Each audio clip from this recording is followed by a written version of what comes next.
I must get your immediate thoughts. 40-man squad. I imagine it was tough to nail it down in the end, I would say. And are you just pleased, I suppose, with the balance across the 40 you have? Oh yeah, no, we're delighted. We're so excited about taking this squad as a group of 40 to probably the hardest place in world rugby to go to, and finding out about ourselves. This is a historic tour that probably will never be done again, certainly with how we've structured the tour. Maybe Ireland will never get to play a 3-game test series out there again, and this is the ultimate, isn't it? We're talking about building now towards a World Cup, and what you want to do in those type of circumstances is test yourself against the best, and it doesn't get any better or tougher than going to New Zealand and playing them in their own backyard with what we see as 5 test matches. And just finally for me then, have you spoken to any of the players who just missed the cut, or will you be speaking to any of those players? And how hard was it, I suppose, then to just nail down those last few places? Yeah, no, there's plenty of conversations that have been happening over the last few days, and like always, it's tough, because they all wanted to make the tour. It was all, I'm 100% sure, within their goals of the season to perform well enough to get on this tour, because they can see what it means to Irish rugby, and they want to be part of it. We've picked out a 40-man squad, which is the biggest squad that we've picked.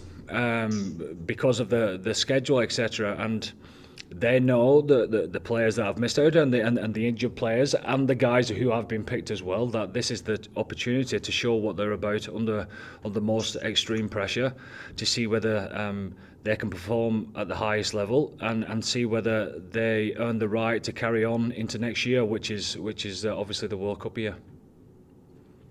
Thanks, Andy. Thank you. Hi Andy, Aisling here from Off the Ball. How are you? Great, thanks. You? Good, thank you.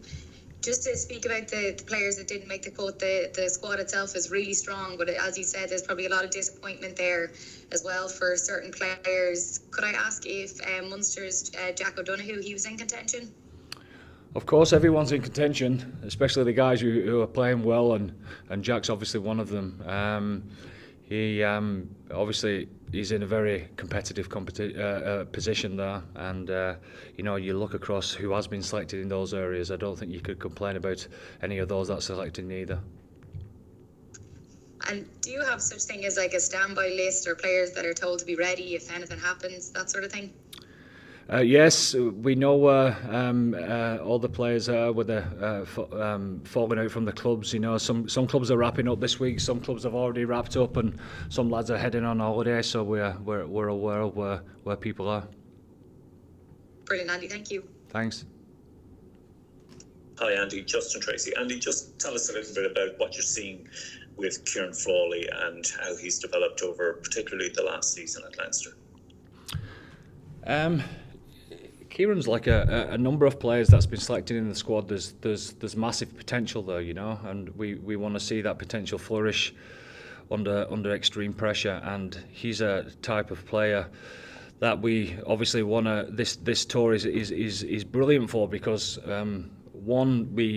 this is what touring's all about, isn't it? We get to find out about players, how they live away from home, etc. How they're a good teammate within a squad of 40 is pretty important, and versatility whilst we're playing at the other end of the world. It's very hard to get people out there within 48 hours. So you've got to have a versatility in your group, and obviously Kieran, he can play a number of positions. He played fullback last weekend when he came on and looked pretty comfortable there, but we know he can play very well at 10 and 12 as well.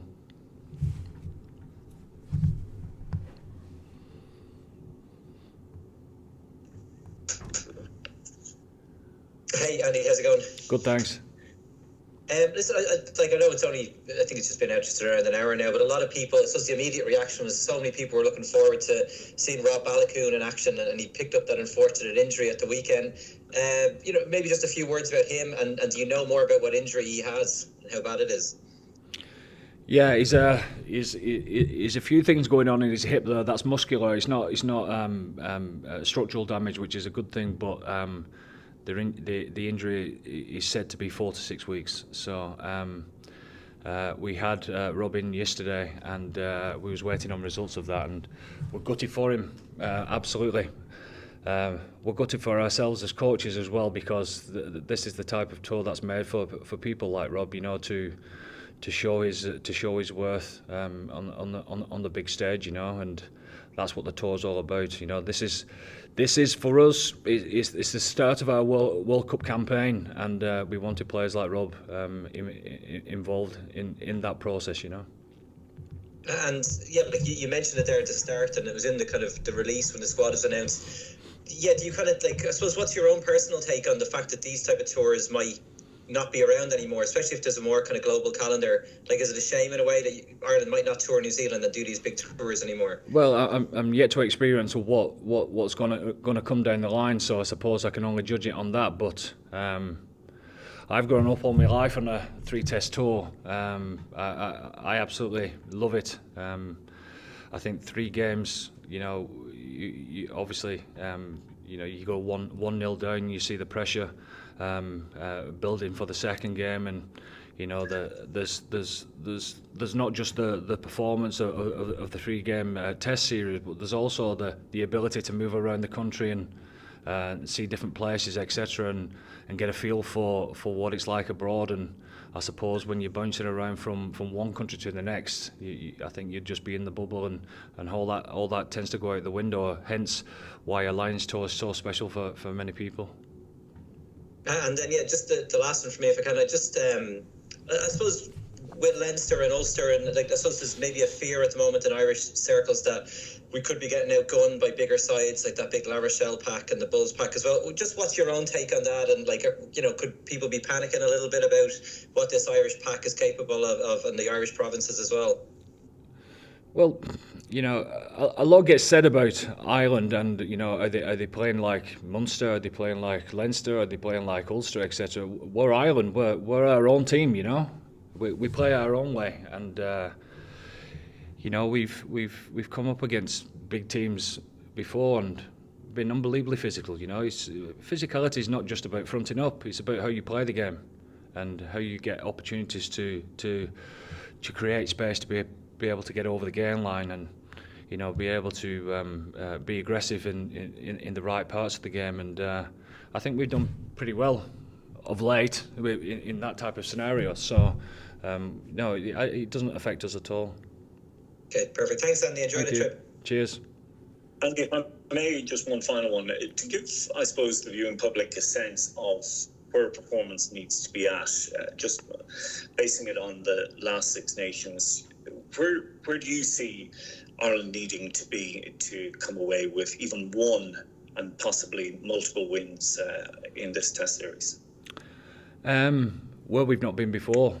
That's fact to me. You know, our last performance against them, or any good performance that you've seen over the last 18 months, 2 years, we need to be better than that. It's different. It's different over there, and that's why touring for these lads is so important. We've missed it. You know, we've lads on over 20 plus caps that's never toured. You know, so walking around Auckland or Wellington or Dunedin, it's not like walking down Balls Bridge and people winding the window down and saying how good you are. You know, this is completely different. This is proper international rugby that doesn't get any better, and it's exactly what we want at this moment in time. Okay, guys, we'll finish up with Moreno. Hi, Andy. Good morning from Italy. It's Moreno. Just one question. How, in your opinion, the latest results of the Irish provinces in the Heineken Cup Champions and in the URC will affect, and if will affect, the tour down under to New Zealand? In a positive way, I mean, will to have revenge, or maybe in a negative way, going down with a loss on your back? Thank you. Well, we'll see. We'll see, but what this 3-day camp is making sure that we get cohesive, that we start enjoying each other's company, we start building the relationships that we've built and we need to build them even stronger in the next 4 weeks. You can look at it both ways, you know. If Leinster and Ulster would have both played in the final, you can say that they've got good game time and, you know, the match fit, etc. Or you could say, well, listen, we've got the players now. We've got a 3-day camp. We're a little bit ahead of the curve, getting onto the plane, and we've got a fit squad. So I suppose you can take it either way.